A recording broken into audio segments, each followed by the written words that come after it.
So a couple of weeks ago, I heard something. I was going to look it up. I didn't.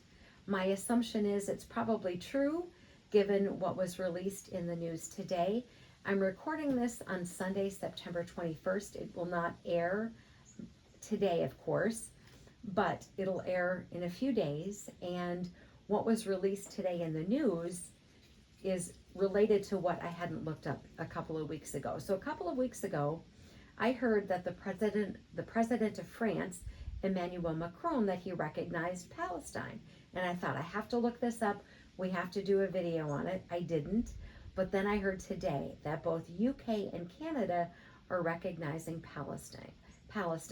So what does that mean to you? If you're a person who has read the Bible and you have understanding, we know God has promised this land to Abraham. Abraham's descendants, his descendants through Isaac, not his descendants through Ishmael. So when we hear that some countries and some areas are recognizing Palestine, we could certainly see how this could lead to some more turmoil in the Middle East, and who knows what's going to happen between now and the time that this is released, this video. But we know we're going to be in Genesis 12 and 13. You should probably read those, but you know the story. So just to kind of summarize, Abraham had a child, Ishmael, with Hagar, who would basically be his mistress. His wife, Sarah, is whom he had Isaac with. And the lineage, the land, the covenant that God made with Abraham was through Abraham and Sarah and Isaac, not Abraham and Hagar and Ishmael. So if you are a student of the Bible, with these things that have been said, this should be intriguing to you. So we're going to open up our Bibles here to Genesis, and we're going to look at a couple of things. But know that Abraham here is the common denominator. He had two children with Hagar and with Sarah. He had another wife later after Sarah passed, but that's not what we're talking about. We're talking about his child that he had with Sarah, his child that he had with Hagar. So, Abraham and Hagar, she's his mistress, they have Ishmael. The lineage, the covenant, the promise was always through Abraham and Sarah, his wife, and Isaac. And that is who the covenant was promised through. That is who the covenant is promised to. And that is who the land and all of that is promised through. It's Abraham and Sarah and Isaac. So, if you want to read Genesis 12 and 13, that would probably be good for you. But starting in Genesis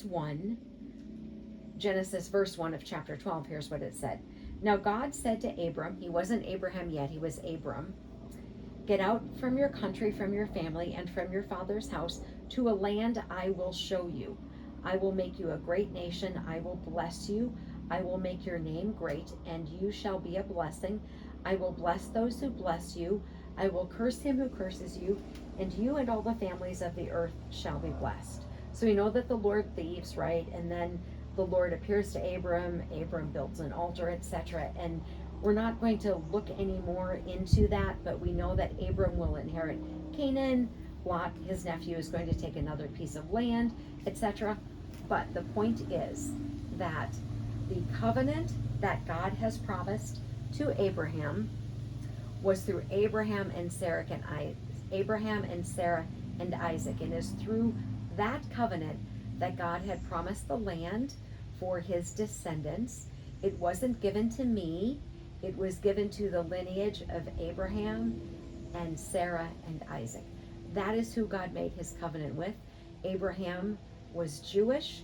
This is to whom God made his covenant. God will keep his word. It is their land. God said they get it. And I think part of the issue is that we don't have enough fear and awe for what God says in his word. And I think that leads to issues. Armor up, we ride at dawn. May God bless you as always. Have a great day.